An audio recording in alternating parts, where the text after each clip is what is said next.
How does PwC take your company to the leading edge? They bring the sharpest minds in tech to your team, so you can bring the ideas that will transform your business. They're passionate about your industry, so you can walk into any room with every advantage. And they're with you every step of the way, so you can know you're headed in the right direction. PwC builds for what's next, so you can get there now. Get started at pwc.com/US/leading edge. Last time on Damages, you heard a little bit about how wild rice got rights. It's part of who we are. It's one of those fundamental core pieces of our identity. We're part of that creation. Something had to give us substance. Something had to give us substance. And the agreement was we would remember. And I can look at water and see a spirit there. The unique case names wild rice, which is sacred in Ojibwe culture, as the lead plaintiff. The wild rice case was the first to be filed in tribal court in the U.S. A few non-native communities have also tried to work rights of nature into their laws. In Ohio, Toledo residents passed the Lake Erie Bill of Rights in 2019, for example. But it met with swift and severe backlash that ultimately led to the state of Ohio passing a preemptive ban on any rights of nature laws. In Pennsylvania, some townships have moved to adopt rights of nature into their government charters, but there too the opposition has been pretty fierce. We're going to get into the details of those stories a little later in this season, but today we're going to look at the U.S. more broadly and why it's so hard to integrate an idea like rights of nature into the American legal system, and why the idea is so terrifying to industry.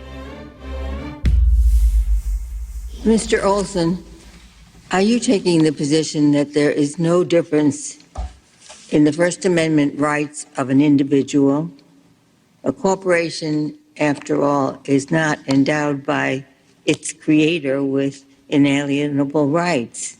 So, is there any distinction that Congress could draw between corporations and natural human beings for purposes of campaign finance? What the court has said in the First Amendment context is that corporations are persons entitled to protection under the First Amendment.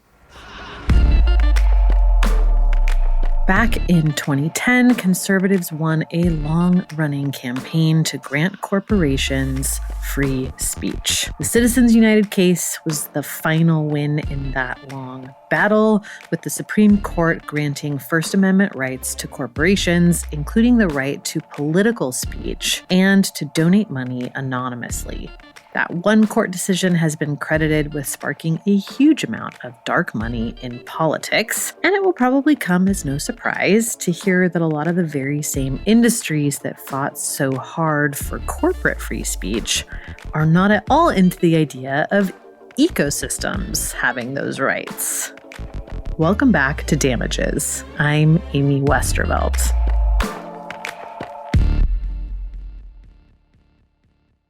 The Abercrombie Kids Summer Sale is in full swing, with up to 50% off select styles for the season. Summer plans, vacation, and camp days are all covered, with new dresses, shorts, tees, and swim. Abercrombie Kids has the summer staples they need and the looks that they want to wear. Shop in-store, online, or in the app. Offer applies to select styles as indicated. Discount applied at checkout online. Hey, it's Paris. You know I love sparkly things, right? Like stars. Duh.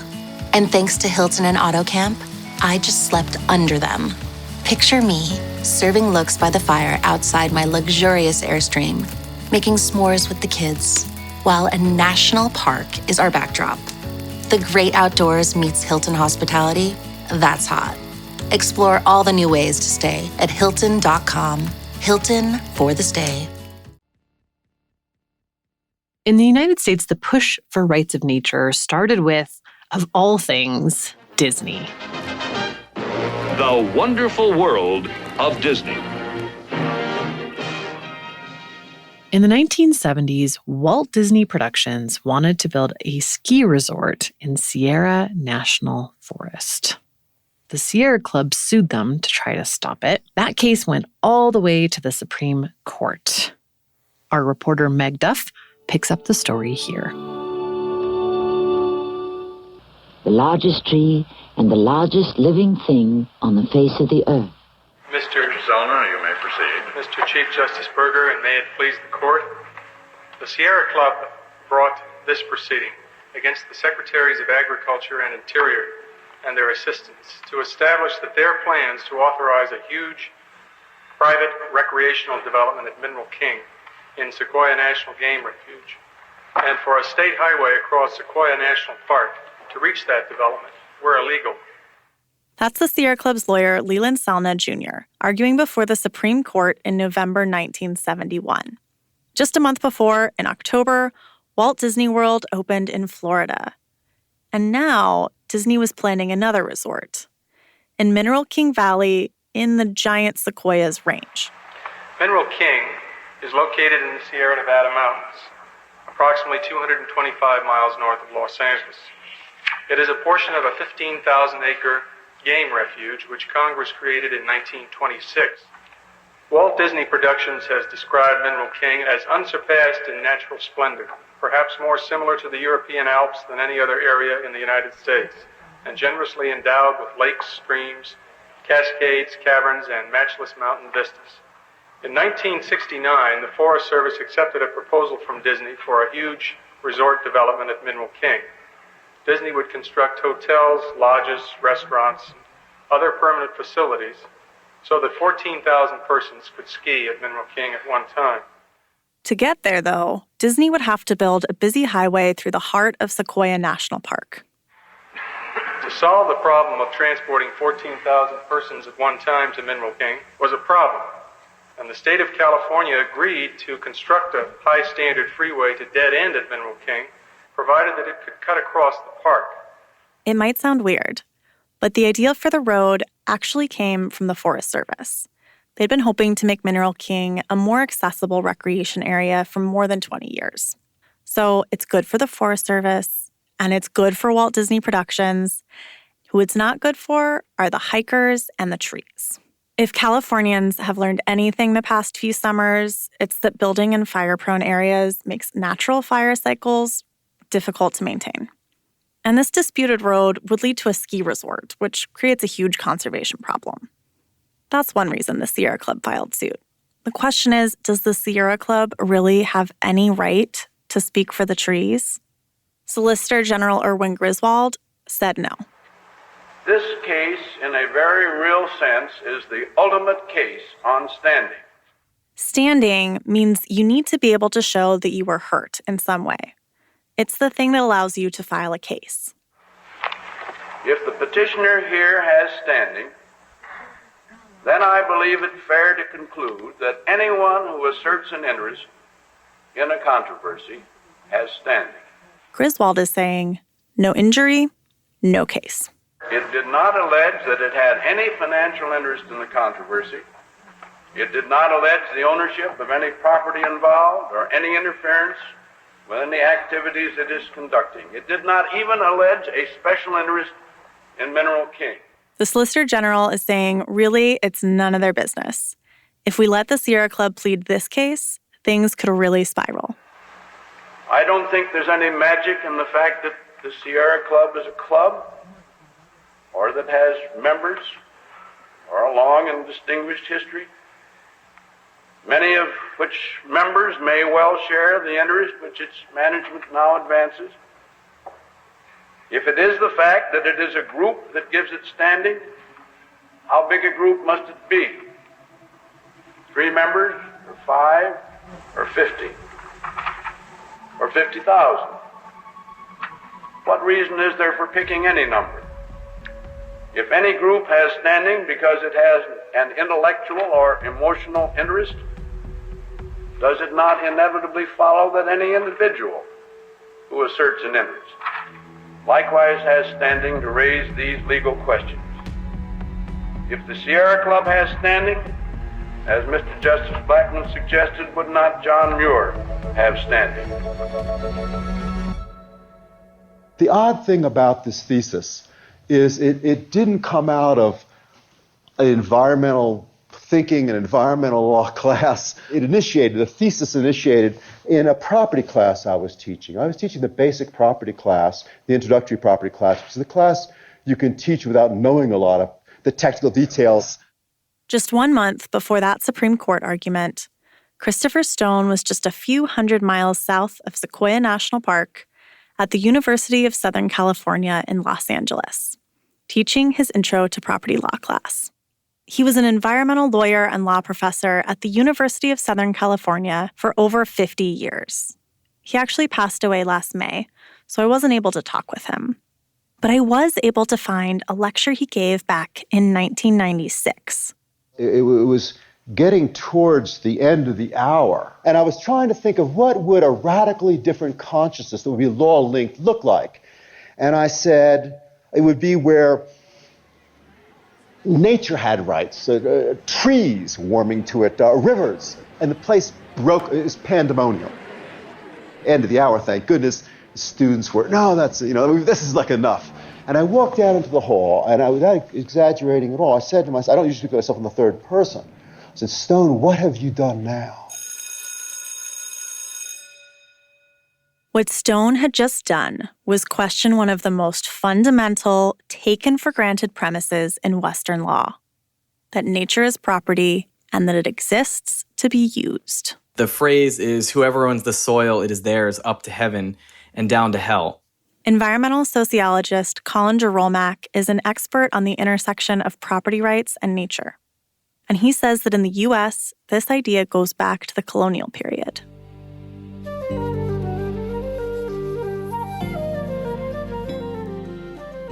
So England had the strongest property rights before the United States, and there's a huge caveat, though, to that whoever, owning the soil down to hell part, which was that the crown retained anything valuable underneath the surface. So you technically own the soil, but any gold, silver, oil, precious metals, gas that was there belonged to the crown. And so, the United States inherited property law as it inherited many other forms of law from England. But there was a very conscious decision when the so-called founding fathers, won the Revolutionary War to get rid of those caveats. And this was explicitly, consciously pulling on John Locke, who exerted incredibly strong force on the American Constitution, who made this argument that it is only through labor that nature becomes valuable. This argument was also used to take Native American land. Early Americans were afraid of the wilderness, and they said if we leave Indian peoples in ownership, they will just waste it as wilderness. That's Robert Miller. I'm a citizen of the Eastern Shawnee Tribe of Oklahoma, and I'm a professor at the Sandra Day O'Connor College of Law at Arizona State University. John Locke's theory was to put land to its best and highest use. And in American society, that seems to be make the most money off it as you can. Plunder it for its resources. If there's water, use it even if you use it up or befoul it. If there's oil or trees or minerals, it's strip mine it till you have it all and then leave it and walk away. And something I tell my classes more than ever, different cultures might see a different definition of the best and highest use. A native culture who's already lived here 1,000 years and hopes to live here for another 1,000 might be a little more in tune to preserving the waters, not cutting every tree, not killing every animal than would corporate America. When Stone said in his law school class that nature could have rights, he was echoing ways of thinking about the land that are not actually new. In doing so, he was rejecting centuries' worth of this colonial idea that nature only has value once humans have extracted value from it. The justification was Christianity and civilization, that God wanted European Christians to own these lands, and that the Christian God intended that. And somehow Christian Europeans were superior to everyone around the world. That's the idea behind what's called the doctrine of discovery. It goes all the way back to the Crusades and says that land not owned by another Christian state, like land occupied by indigenous people, for example, or by Muslim or Jewish or Hindu or any non-Christian people, was up for grabs. In his college class, Stone was suggesting the opposite, that nature could have value in and of itself. He was saying something that goes against all of Western property law, that nature could be a subject rather than an object to be owned. Legal subjects can be injured. If you can be injured, you can get standing in court, and you can plead your own case. In traditional law, if there's an upstream or upriver polluter, a factory is polluting, and someone downriver, call them Jones, is suffering the effects of the pollution, Jones can bring a suit against the polluter. What would the law have to look like to correspond to a state of affairs in which the river had rights? I said, one, the suit would have to be brought or bringable in the name of the river. The river would be the plaintiff, not Jones. Secondly, it would be the damage to the river. And third, if relief were awarded, the relief would run to the river. Stone called the USC library to ask if any other cases like this had been brought before. They told him about the Sierra Club and the Disney ski resort. Stone realized that the Sierra Club didn't have standing.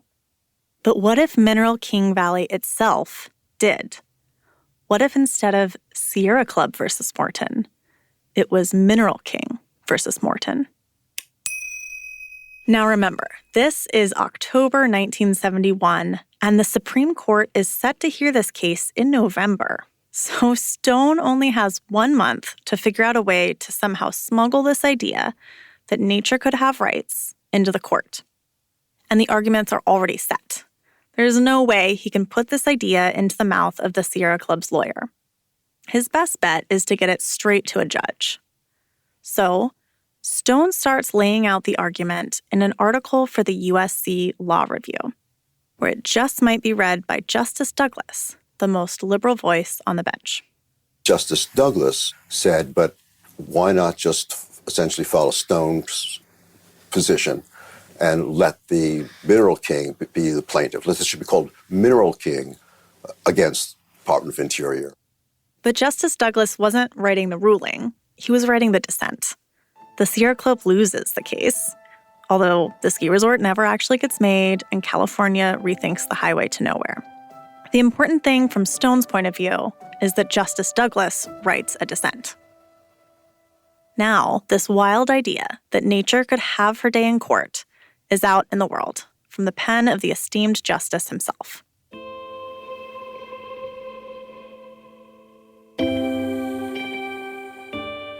People that have not strong connections with this world, so the indigenous perspectives, think, about what was perhaps the first time that they came across these ideas, and they think, okay, it was a book that was written in the United States, about whether trees have rights.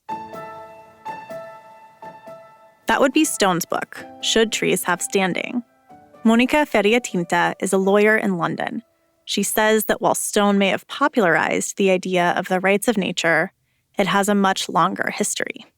But it's not really the rational Western mind that came up with these ideas. We are talking about all around the world, indigenous communities. They have very similar approaches to nature and the natural world, where they don't see that the human being is more important, or that there is a hierarchy where human life, let's say, is more important than this natural world.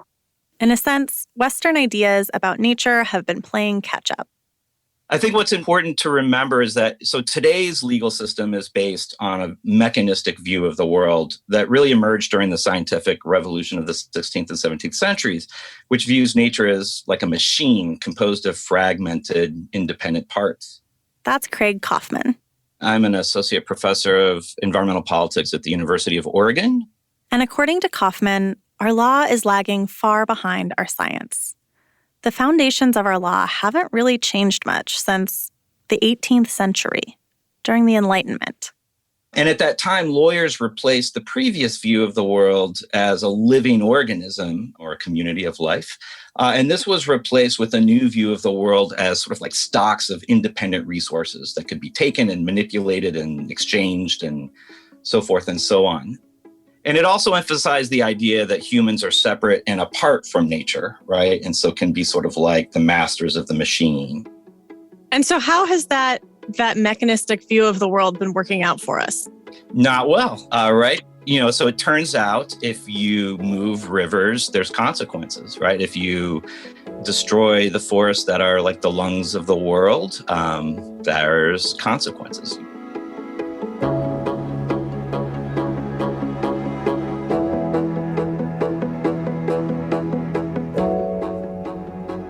Scientists now understand that the world is not really a collection of discrete parts, but rather it is a dynamic and fluid, interconnected community of life that's probably best understood in terms of patterns and relationships. So each piece is dependent on all the others.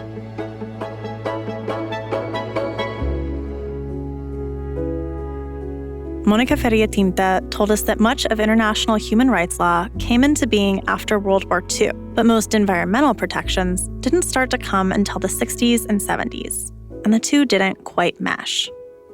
Kaufman says people started to realize that rights for nature could be a sort of hack of fitting a different way of thinking about nature into our creaky, old Western legal system. Exactly the kind of consciousness shift that Stone was proposing. In many Western societies, we value things that we value by giving them rights. And so that's just the way our system works. And so you sort of adapt it, you fit with the culture that you have. So in our particular legal system in the United States, for example, corporate property rights are really king. What Kaufman told me was a story about fracking. Fracking is how we get natural gas. And if you own land where fracking is done, you can make a lot of money off the mineral rights to that land. But it can also poison well water. There are communities where these well systems are their only access to clean drinking water, and people start getting sick. They lose access to potable water. And with fracking, people started to realize that giving nature rights could solve for way more than the Sierra Club's worries about aesthetics and conservation. It could fight childhood cancer. In our legal system, if you wanted to sue, to say the fracking company, to force them to stop, you have to show standing in court. And to do that, the burden of proof is really high. And you have to show that you specifically were harmed in some very tangible, concrete way. And it's often really difficult to do that in a way that meets the standards of the law. So a family will come and say, my child and, the X percent of the people now have cancer rates that have skyrocketed and these other disease, and my child has this problem. And the lawyer for the fracking company will say, well, how do we know that this problem was caused by the fracking wastewater? It could have been genetic. It could have been secondhand smoke. And it's virtually impossible to draw a direct line of causation. But scientifically, it's very easy to show the direct harm caused to the functioning of the watershed ecosystem by injecting this. So if you legally recognize the ecosystem as a subject with rights to maintain the functioning of their cycles, to be restored when damaged, so forth and so on, and then you empower the local community members to speak on behalf of the watershed ecosystem, then it's much easier to show standing.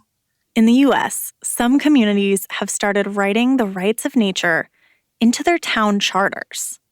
They haven't yet won at the federal level, but one case in Grant Township is currently before the Pennsylvania Supreme Court.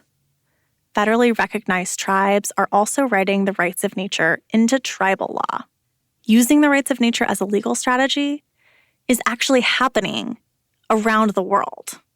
In the United States, it tends to be framed as community rights and democracy. In New Zealand, it tends to be framed according to Maori cosmovision about kinship relationships between Maori tribe, iwi, and the ecosystems in which, that's their ancestral territory. We have seen also this movement also taking place a bit in India. In Colombia, we've seen some actions before courts trying to protect rivers and even forests. In Africa, it tends to be, again, framed by a responsibility to be a good custodian for these sacred natural sites. In Europe, it tends to be framed more in terms of ecocide. The constitution in Ecuador has this acknowledgement that nature has rights, something that doesn't exist in other constitutions. In Mexico, they already have started, to consider introducing the rights of nature into the constitution. The commonality among all of them is this idea that we have to recognize that, there is this order to the world. We are part of the ecosystems in which we are embedded. We are part of nature, not separate from it, and that we have to learn to live within nature's rules. Next, things are about to get weird, both for Stone and for the legal system itself. That story after the break. I'm Meg Duff, and this is Damages.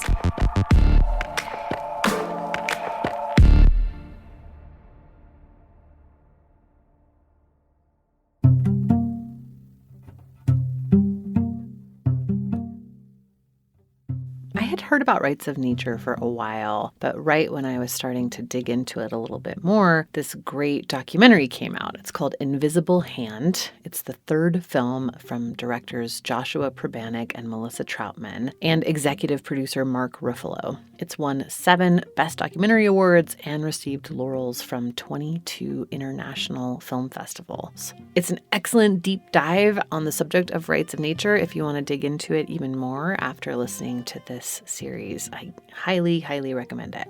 It's a paradigm-shifting documentary that does not leave viewers in total despair, but actually provides some inspirational solutions, strategies, and stories that will move you to take action where you live. If you haven't seen Invisible Hand, you're missing out. Go to invisiblehandfilm.com for more on where to watch and how to support this great work.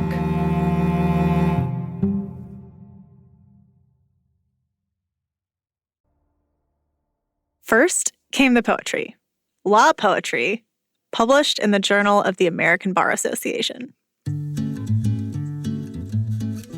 If Justice Douglas has his way, oh come not that dreadful day, we'll be sued by lakes and hills, seeking a redress of ills. Great mountain peaks of name prestigious will suddenly become litigious.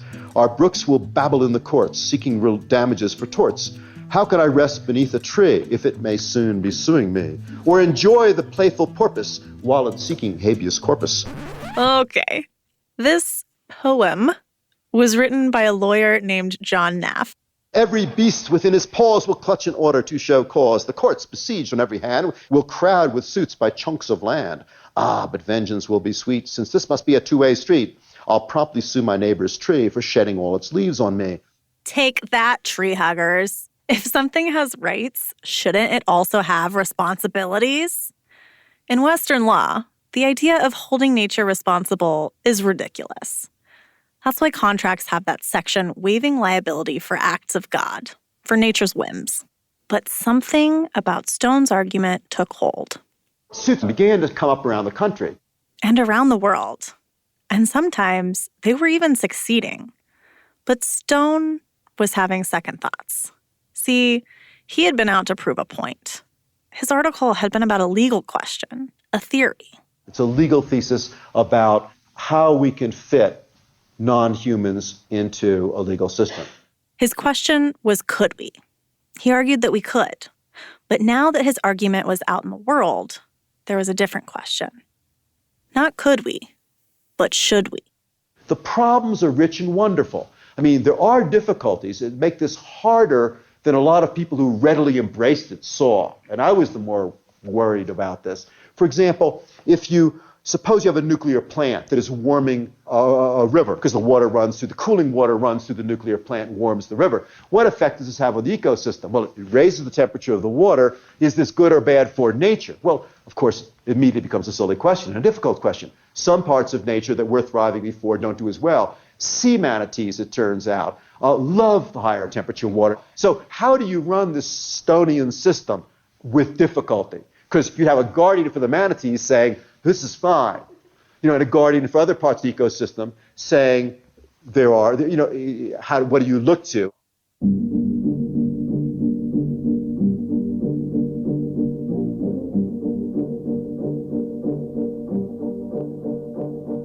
All of these questions about how to integrate the rights of nature into Western courts is something judges and lawyers outside the U.S. have been grappling with in the decades since Stone first started talking about all of this. Which ecosystems have rights, and how does the government decide? And what if the rights of one ecosystem impose on the rights of another? What makes an appropriate guardian for nature? Who should get that role? And what responsibilities does it come with? These questions are becoming less theoretical as more and more cases set precedents. In the next few episodes, we're going to get into how some countries and courts have answered these questions and what it really looks like to give nature rights. We're going to start with Ecuador, the first country to write rights of nature into its constitution all the way back in 2008. That country's constitutional court, its equivalent to the U.S. Supreme Court, just ruled on one of the biggest rights of nature cases in the world. And one of those cases before the Constitutional Court of Ecuador is a case to protect Los Cedros Forest Reserve from mining. It's a very, very ecologically diverse forest that will be gone if concessions for mining put forth by the Ecuadorian government go through. That story next time. Damages is an original Critical Frequency production. This episode was reported and written by Meg Duff. Our editor and senior producer is Sarah Ventry. Sound design by Ray Pang. Mixing and mastering by Mark Bush. Additional editing by Martha Troyan, citizen of Obi-Shukakong Lac-Sul First Nation. The show is written and reported by me, Amy Westervelt, with additional reporting by Karen Savage, Meg Duff, and Lyndall Rollins. Our fact checker is Woodan Yan. Our First Amendment attorney is James Wheaton of the First Amendment Project. Our theme song this season is Bird in the Hand by Forknown.